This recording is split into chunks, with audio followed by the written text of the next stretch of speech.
बिस्मिल्लाहिर्रहमानिर्रहीम। अस्सलाम वालेकुम नादरीन, आप यूट्यूब चैनल देख रहे हैं। मैं इमरान खान हूँ। इमरान खान साहब ने जेल से 7 नकात भिजवाए हैं कौम के नाम, और ये उनका एक बड़ा इंपॉर्टेंट पैगाम है जिसमें आपको ये पता चल जाएगा कि इमरान खान साहब जिस दिन गिरफ्तार हुए थे उस दिन कहाँ खड़े थे और आज इतनी लंबी कैद गुजारने के बाद कहाँ खड़े हैं। मैंने आपको पिछले वीलॉग में भी बताया था कि जितने भी लीडर गिरफ्तार होते हैं, गिरफ्तार होने के बाद उनके मौक़िफ़ में लचक आती है। उनकी जो पार्टी है वो भी अपनी मौक़िफ़ के अंदर लचक लेकर आती है और वो कोशिश करते हैं पहले हमारा लीडर बाहर आ जाए, उसके बाद फिर बाकी चीज़ें हम देख लेंगे।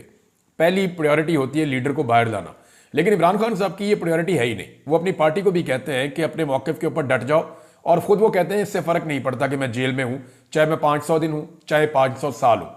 अब यहाँ जब आप इमरान खान साहब का ये स्टेटमेंट सुनते हैं तो आपको आइडिया हो जाता है कि वो 7 चीज़ें इमरान खान साहब ने बयान की हैं जिनके ऊपर वो एक कदम भी पीछे हटने के लिए अभी तक तैयार नहीं हुए। जो उनका स्टेटमेंट है वो मैं आपको एज इट इज़ बताता हूँ। इमरान खान साहब के ट्विटर से उसको शेयर भी किया गया है। साबिक वज़ीर-ए-आज़म इमरान खान का अडियाला जेल से पाकिस्तानी कौम के नाम पैगाम। तहरीक इंसाफ ने हमेशा आईन और कानून के मुताबिक जिद्दोजहद की है, मगर मुल्क पर मुसल्लत माफिया हमेशा आईन और कानून की खिलाफ वर्जी करता है। 9 मई और 26 नवंबर की तहकीकात के लिए जुडिशल कमीशन का क़याम और अंडर ट्रायल असीरान की रिहाई हमारे जायज़ मुतालबात हैं। ये वो 2 मुतालबात हैं जो इमरान खान साहब ने कहे थे कि मैं अपनी सिविल नाफरमानी की तहरीक को रोकूंगा। अगर आप ये मुतालबात मानते हैं तो फिर मुज़ाकरात उसके बाद होंगे। मैं सिविल नाफरमानी की तहरीक चंद दिनों के लिए मुअख्खर कर रहा हूं। इस दौरान तहरीक इंसाफ के खदोखाल और टाइम लाइन का फैसला करूंगा। यह बहुत इंपॉर्टेंट है। 7 ऐसी वजूहात हैं जिनकी वजह से हमारे लिए सिविल नाफरमानी की तहरीक शुरू करना ज़रूरी हो चुका है। अब सिविल नाफरमानी की तहरीक पे बहुत तनकीद हो रही थी। इमरान खान साहब की अपनी पार्टी के अंदर कई लोग जो है वो इसके ऊपर पूरी तरह आवाज़ नहीं उठा रहे थे। लोग डरे हुए थे और इमरान खान की पार्टी के लोगों को ब्लैकमेल भी किया गया। ये कहा भी गया कि देखें आप हैं तो पाकिस्तानी, तो ये कैसे मुमकिन है कि आप पाकिस्तान के अंदर सिविल नाफरमानी की तहरीक चलाकर मुल्क को नुकसान पहुंचाएं। ये सवाल उठाया गया। अब इस पर इमरान खान साहब ने जवाब दिया कि हमें क्यों ये तहरीक चलानी पड़ रही है। तो ये 7 वजूहात हैं जो इमरान खान साहब ने बताई हैं। नंबर 1, 2023 में लंदन प्लान के तहत पंजाब और खैबर पख्तूनख्वा असम्बलियों के इलेक्शन आईन के बरखिलाफ 90 दिन के अंदर नहीं कराए गए, क्योंकि इलेक्शन से पहले तहरीक इंसाफ को खत्म करना मकसद था। पहली वजह उन्होंने बताई कि हमारे साथ पहली ज्यादती जो बड़ी हुई। अभी उन्होंने ये नहीं कहा कि मेरी हुकूमत कैसे गिराई गई, वो उसके बाद 2023 में आए। उन्होंने कहा जी हमारे इलेक्शन ही नहीं करवा रहे थे, ये 90 दिन आईन और कानून कहता है, इन्होंने आईन और कानून तोड़ दिया, इलेक्शन नहीं करवा रहे थे कि पीटीआई का पहले सफाया करो। नंबर 2, वो ये कह रहे हैं कि 9 मई से पहले ही मुझ पर 140 से जायद मुकदमात बना दिए गए। रेंजर्स ने मुझे इस्लामाबाद से अगवा किया, जिसको सुप्रीम कोर्ट ने गैर कानूनी करार दिया। 9 मई एक फॉल्स फ्लैग ऑपरेशन था जिसके तहत हमारे लोगों को गिरफ्तार करना मकसद था। 10,000 अफराद को गिरफ्तार करके झूठे मुकदमात में जेलों में डाल दिया गया। हमारे कारकुनान और पार्टी रहनुमाओं पर तशद्दुद किया गया, उनके घरों को तोड़ा गया, उनके खानदानों को हिरासा किया गया, उनको अदालतों से जमानत मिलते ही किसी नए झूठे पर्चे में गिरफ्तार कर लिया जाता।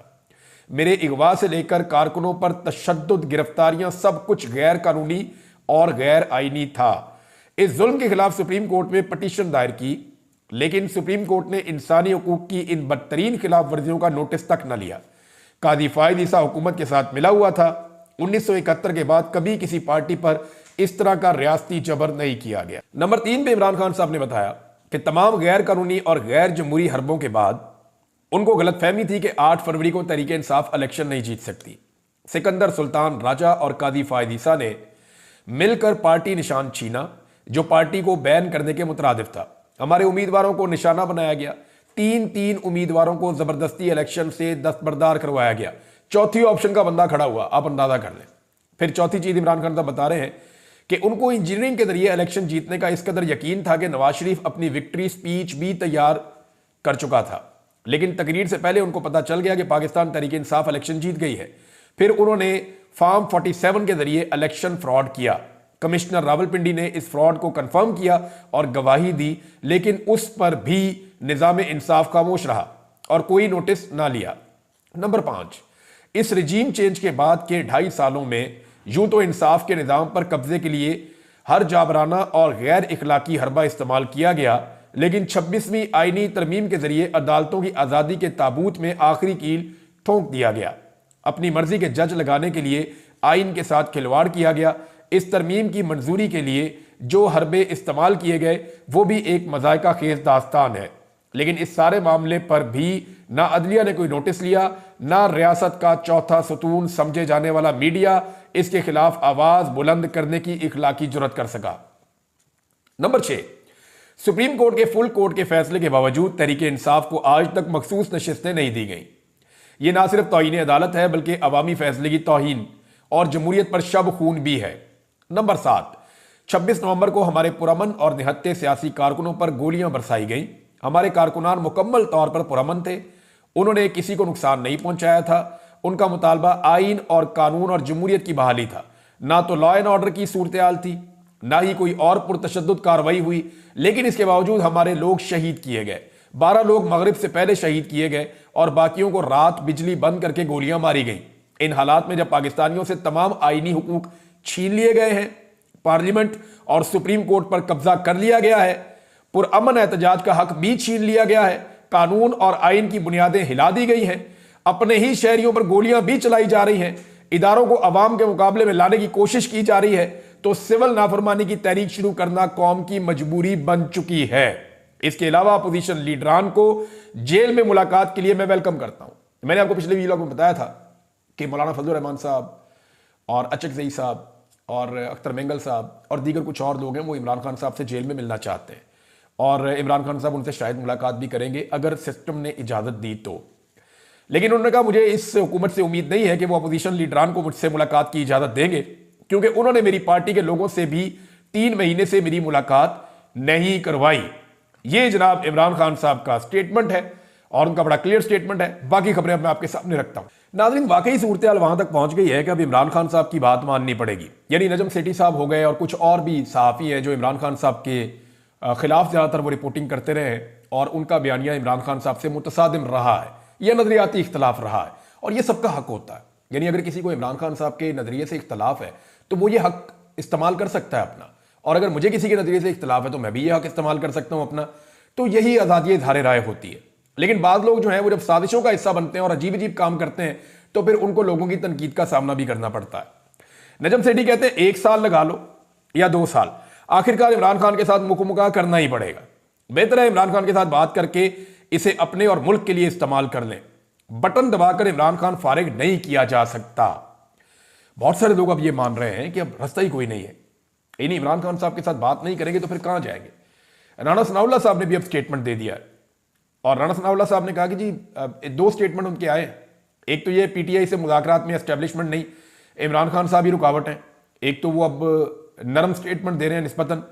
दूसरा राणा सनाउल्लाह साहब का एक और स्टेटमेंट भी है जिसमें उन्होंने ये कहा कि देखें, चाहे यूनिफॉर्म के अंदर जो लोग हैं 24 तारीख से लेकर 26 तारीख तक लोग यूनिफॉर्म में हों या बगैर यूनिफॉर्म में हों, दोनों तरफ इन्ना लिल्लाहि व इन्ना इलैहि राजिऊन होना चाहिए और दोनों तरफ से ये बात होनी चाहिए। तो मैं एक चीज़ पे क्लियर कर दूं कि पाकिस्तान तहरीक इंसाफ ने और सब ने जो बावर्दी रेंजर्स एहलकार जिनकी शहादतें हुई, जो एफसी एहलकार की शहादत हुई, इस मामले के ऊपर सब ने इजहार हमदर्दी किया और ये शहादतें एक हादसे के नतीजे में हुई थी, लेकिन इसके बावजूद सब ने इजहार हमदर्दी किया। और क्योंकि वो अपनी ड्यूटी के ऊपर थे और दौरान ड्यूटी, अब ड्यूटी आप उनसे क्या ले रहे थे ये एक अलग बहस है, लेकिन दौरान ड्यूटी वो शहीद हो गए।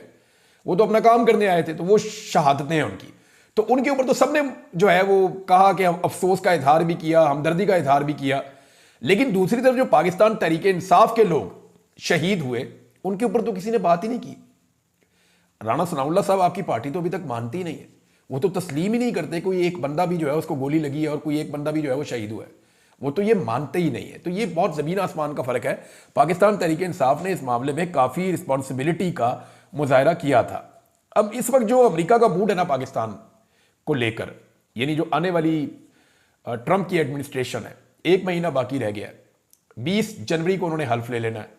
उसके बाद जो अमेरिका का स्याह और सफ़ेद है वो तो डोनाल्ड ट्रंप के पास हो गई, लेकिन दुनिया में एक बहुत बड़ी इन्फ्लुएंशियल ताकत है अमेरिका, और पाकिस्तान जैसे मुल्क जो हैं वो अमेरिका की तरफ देखते हैं अपनी इकोनॉमी के लिए, अपने मामलात के लिए। तो फिर डोनाल्ड ट्रंप के हाथ में चीज़ें आ जाएंगी। अब डोनाल्ड ट्रंप की जो एडमिनिस्ट्रेशन है, जो उन्होंने अपनी टीम बनाई है, उसके मूड को देखते हुए मौजूदा हुकूमत ने सर जोड़ लिए कि बचना कैसे। यानी इन्होंने पूरी कोशिश की थी, इन्होंने अपने सफ़ीर की ड्यूटी लगाई वहाँ पे और बहुत सारे लोगों को कहा, बहुत सारे ओवरसीज पाकिस्तानियों से रब्ता किया, बहुत सारे लोगों को बहुत सारा पैसा ऑफर किया, लॉबिंग के लिए पैसा खर्च किया, लेकिन इसके बावजूद कामयाबी हुई नहीं। बजाय इसके कि कामयाबी होती, जो कुछ इन्होंने किया वो उल्टा गले पड़ गया। और जिस तरह वो जियो ने एक खबर लगाई और जियो को वहां देखा जाता है कि प्रो एस्टेब्लिशमेंट एक चैनल है या प्रो पीडीएम एक चैनल है जिसकी इस वक्त हुकूमत है, तो वो जब ट्रोलिंग कर रहा था ट्रंप की टीम की या ट्रंप की, तो उसको लेकर काफी वहां पे जो है वो गड़बड़ हो गई और वो मामला जो बाद में खुलना था वो अभी खुल गया। अब 1 महीना बाकी है, सारे सर जोड़कर बैठे हैं कि इसमें अब करें क्या। इसमें से हुकूमत को सिर्फ एक चीज मिल सकती है, सिर्फ एक बयानिया मिल सकता है, और वो भी लंगड़ा बयानिया है, यानी वो भी इतना काम नहीं आएगा। एक कमजोर बयानिया ये मिल सकता है, हो सकता है इसे 5 या 10 साल के बाद इनके काम आ जाए, लेकिन कमजोर बयानिया ये जरूर मिल सकता है कि इमरान खान को छुड़ाने के लिए अमेरिकन ने राब्ता किया था। हालांकि इमरान खान को पकड़ने के लिए भी अमेरिकन ने जो कुछ किया था बाकायदा साइफर आ चुका है और वो अंदर खाते हो रहा था जो भी हो रहा था। यहां अमेरिकन जो बात कर रहे हैं ओपनली कर रहे हैं, सोशल मीडिया पे कर रहे हैं, सारी दुनिया पढ़ दे, कोई फर्क नहीं पड़ता। मामला ह्यूमन राइट्स का, कोई रजीम चेंज नहीं वो पाकिस्तान में करवा रहे। वो पाकिस्तान में कह रहे हैं फ्री एंड फेयर इलेक्शन करवा दो, अगर वो कहेंगे तो मैक्सिमम ये कहेंगे। वो ये कह रहे हैं कि इमरान खान को इंसाफ दे दो, गैर कानूनी तौर पर उसको जेल में रखा हुआ। सारे ओवरसीज पाकिस्तानी ये रोजाना कहते हैं, इनका मुतालबा ही एक है कि फ्री इमरान खान, और वो टॉप ट्रेंड भी कर रहा है तब से लेकर अब तक।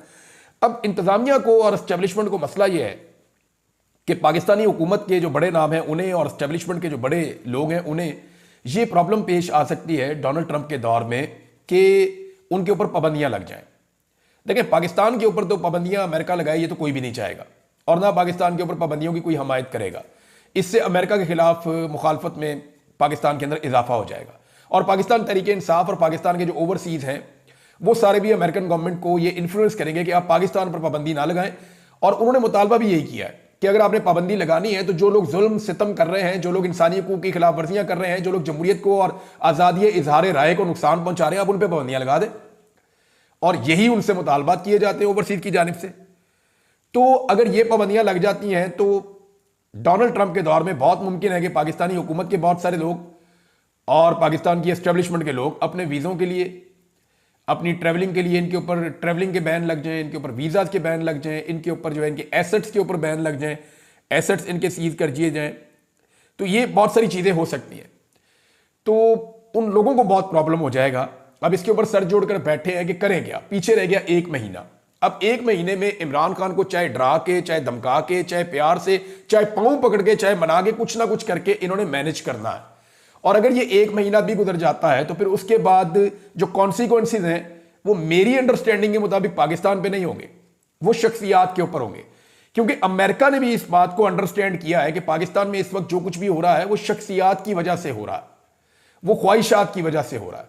और पाकिस्तान या पाकिस्तान की रियासत इसके अंदर उस तरह इन्वॉल्व नहीं है। ये चंद लोगों की बंद कमरे में बैठ के जो ख्वाहिशात हैं उन्होंने पाकिस्तान को यहां तक पहुंचाया है, और उन्हीं ख्वाहिशात की तकमील में पूरे पाकिस्तान के वसाइल इस्तेमाल किए जा रहे हैं यरगमाल बनाते हुए। तो ये है जनाब, इसको देखते हुए इस वक्त इस हुकूमत को बहुत ज़्यादा परेशानी है कि हमने इन मामलात से निपटना कैसे है। जियो न्यूज़ की जो रिपोर्टिंग जिसने मसला डाल दिया था उसके ऊपर एक चीज़ और हुई है, और ये एक नई डेवलपमेंट है और बड़ी इंटरेस्टिंग डेवलपमेंट है। इस डेवलपमेंट में हुआ यह है कि रायन ग्रिम जो लिखते हैं, राइटर हैं, थोड़े दिन पहले भी इनकी खबर का मैंने हवाला दिया था, इन्होंने ये पॉइंट आउट किया कि जनाब जियो को तो अमेरिका की एड मिलती है, जंग ग्रुप और जियो ग्रुप को तो अमेरिका पैसे देता है यूएस एड के जुमरे में या दीगर चीज़ों के जुमरों में, या कोई इश्तिहार कोई कंपेन्स मिल जाती हैं, तो ये तो पैसा कमाते हैं अमेरिका से। तो इस पे जो है वो रिचर्ड ग्रेनल ने ये लिखा कि नॉट फॉर लॉन्ग, अब ये नहीं होगा। यानी जंग ग्रुप जो पैसा अमेरिका से बनाता था वो पैसा बनना भी बंद हो जाएगा, या वो पैसा अब जंग ग्रुप को नहीं मिलेगा। ये पैसा कितना था इसके बारे में मुख्तलिफ लोगों के मुख्तलिफ दावे हैं, लेकिन यहां पे एक सहाफ़ी हैं, उन्होंने इसके ऊपर ज़्यादा काम किया, वकास साहब हैं, और इन्होंने इसके हवाले से कुछ डॉक्यूमेंट भी शेयर किए हैं, और मिलियंस ऑफ डॉलर्स के अंदर ये रकम बताई जाती है मुबैना तौर पे, जो पैसा जियो ने अमेरिका के साथ वो काम शाम करके तो हासिल किया है। बहरहाल अब ये पैसा उन्हें नहीं मिलेगा, तो इसका कोई ना कोई नुकसान तो होना था। लेकिन जियो अपनी क्रेडिबिलिटी अब बचाने के लिए इस किस्म की खबरें चला रहा है। बहुत मुमकिन है कि वो अमेरिका में जियो के खिलाफ कोई केस भी कर दे, लेकिन जियो के ऊपर ये पहला केस नहीं होगा, ARY पे भी होते रहे हैं, बाकी टीवी चैनल्स पे भी होते रहे हैं। तो अमेरिका में, बरतानिया में इस किस्म के केसेस होते हैं और ये बड़े लंबे चलते हैं, बाद में देखेंगे। लेकिन फिलहाल जिस तरह की रिपोर्टिंग जियो ने की है ये बायस्ड थी। इसके अंदर जो है वो बुग्ज शामिल था, इमरान खान साहब की मुखालफत शामिल थी, सिर्फ इसलिए कि इस शख्स ने इमरान खान साहब की हमायत की थी, लिहाजा इसके खिलाफ जियो ने अपना गुस्सा निकाला। हालांकि इससे पहले बहुत सारे इसी तरह के लोग अमेरिका में बड़े बड़े ओहदों के ऊपर रहे, हमेशा से रहे। जियो ने कभी उनकी ऐसे तस्दीक नहीं की, लेकिन ट्रंप की और इस आदमी की खास तौर पर तस्दीक इसलिए की कि जियो को यह लगता है कि ये इमरान खान के सपोर्टर हो सकते हैं, या इनके आने से इमरान खान को जो लगातार नुकसान पहुंचाया जा रहा है, या जो बाइडन की इंतजामिया ने जो खुली छूट दे रखी है कि जो मर्जी आप इंसानी हकूक की खिलाफ वर्जियां करें, वो इंसानी हकूक की खिलाफ वर्जियां बंद हो जाएंगी। लिहाजा जियो ने जो किया उसके जो असरात हैं वो पूरे पाकिस्तान के ऊपर, पाकिस्तान की एस्टेब्लिशमेंट पे और हुकूमत पे पड़ रहे हैं और लगातार पड़ रहे हैं। एक और खबर है नाजरीन, सोशल मीडिया को तोड़ने के लिए या उसका तोड़ हासिल करने के लिए लगातार हुकूमत कोशिश कर रही है। अभी फिर हुकूमत ने एक लंबा चौड़ा बजट जो है उसका एक प्रपोजल बना लिया है और बहुत मुमकिन है कि बहुत सारा पैसा दोबारा खर्च किया जाए। कभी ये फायरवॉल लगा देते हैं, कभी ये कुछ और करते हैं, कभी एक एक्टिविटी, कभी दूसरी एक्टिविटी, कभी तीसरी एक्टिविटी, एक के बाद एक एक्टिविटी करते हैं सोशल मीडिया को कंट्रोल करने के लिए। लेकिन अभी तक ये सोशल मीडिया को कंट्रोल कर नहीं पाए। देखिए रीजन उसका एक ही है और सादी वजह है कि इनके पास वो सौदा ही नहीं है जो सोशल मीडिया की मार्केट में बिके। वहां लॉजिक के ऊपर आपको बात करनी पड़ेगी, वहां लोगों को आपको कायल करना पड़ेगा। ये नहीं हो सकता कि आप स्याह को सफेद कहेंगे और लोग पैसे लेकर आपको कहेंगे हाँ ये सफेद है। ये नहीं हो सकता। लोग स्याह को स्याह ही कहेंगे। अब स्याह को थोड़ा सा आप ये कह सकते हैं कि ये डार्क ग्रे है, व्हाइट को आप कह सकते हैं कि गौर से देखें इतना ऑफ व्हाइट है। इतना मार्जिन आप क्रिएट कर देते हैं सोशल मीडिया में, लेकिन आप सफेद को काला और काले को सफेद नहीं कर सकते। दूसरी एक और चीज जो मैंने सोशल मीडिया के बारे में महसूस की है कि ये एक ऐसा फिनोमिना है कि आप इसके सामने जब रुकावट लेकर आते हैं ना, तो ये बजाय रुकावट के सामने रुकने के ये थोड़ा ऊपर होकर फिर क्रॉस कर जाता है। आप आगे फिर रुकावट लेके आते हैं, ये फिर उसके सामने रुकने के बजाय थोड़ा सा और ऊपर जाके फिर क्रॉस कर जाता है। तो होता यह है कि सोशल मीडिया को जितना आप ताकत के साथ रोकते हैं ये उतना ऊपर ऊपर ऊपर ऊपर फ्लाई करता है और ये आपसे ताकतवर होता जाता है। तो इसको आप ऐसे ताकत से रोक नहीं सकते। आप इसके सामने लॉजिक लेकर आएंगे, इसको मोल्ड करेंगे, तरीके से आप इसको समझाएंगे, तब जाके बात बनेगी। ऐसे हो नहीं सकता। एक और खबर है नाजरीन, और वो ये है कि सालार काकड़ ने जेल से 2 लाइनों का एक खत लिखा है सिर्फ। सालार काकड़ आप सब जानते हैं, इमरान खान साहब के करीबी साथियों में से एक, बलूचिस्तान से इनका ताल्लुक है। ये और चंद और लोग हैं बलूचिस्तान में पाकिस्तान तहरीक इंसाफ के कोई बहुत ज्यादा नाम तो नहीं है, लेकिन जो लोग हैं वो बड़ी डेडिकेशन के साथ इमरान खान साहब के साथ खड़े हुए हैं। और सालार काकड़ का जो खत है वो सिर्फ 2 लाइनों का है। उसने जेल से लिखा कि 1 and only demand, release Imran Khan, और सिर्फ नीचे अपना नाम लिखा और बताया कि मैं जेल में हूं और 17 तारीख को 12वें महीने की 2024 में मैं ये लिख रहा हूं। अब आप अंदाजा करें कि इमरान खान साहब के लोगों की उनके साथ वाबस्तगी कितनी ज्यादा है। नाज़रीन इस वीलॉग का वक्त खत्म हो गया है, लेकिन जाते जाते आपको एक चीज और बताऊं कि ये पूरी कौम को कैदी नंबर 804 के पीछे लगा करना हुकूमत चुप करके चीजों की कीमतें बढ़ा देती है और 1 या 2 दिन के बाद रोला डाल देती है कि देखें महंगाई कम हो रही है। पाकिस्तान तहरीक इंसाफ बतौर अपोजिशन इस चीज में मुकम्मल तौर पर नाकाम रही है कि वो हुकूमत की खामियां, उनकी नालायकियां, उनकी नाअहली या वो जो महंगाई में इजाफा करते जा रहे हैं उनकी इकोनॉमिक पॉलिसीज के ऊपर तनकीद कर सके। क्योंकि तहरीक इंसाफ का ज्यादा फोकस इस बात पे रहा है कि वो अपने हुकूक कैसे हासिल करें। यानी उनको इतना तंग किया गया कि वो अपने मामलात में उलझ कर रह गए और वो कोई एक ऐसी टीम नहीं बना सके जो हुकूमत की गलत पॉलिसीज की निशानदेही करती रहे, हुकूमत की नालायकी, नकम्मेपन की और 2-4 और चीजें जो हैं जो हुकूमत कर रही है कंटिन्यूसली, उनके ऊपर कोई नुक्ताचीनी कर सके। मेरे ख्याल में तहरीक इंसाफ को एक ऐसा ग्रुप तश्कील देना चाहिए जो हकायक को कौम के सामने लेकर आए। अभी बड़ी खामोशी के साथ इन्होंने दोबारा से गैस की कीमतों में इजाफा कर दिया। चुप करके एक स्टेटमेंट देते हैं इमरान खान के खिलाफ कि जनाब उसको हम मिलिट्री कोर्ट में भेजने लगे हैं और 15 मिनट के बाद जो है वो पेट्रोल की, गैस की या बिजली की कीमत बढ़ा देते हैं। अब लोगों की सारों की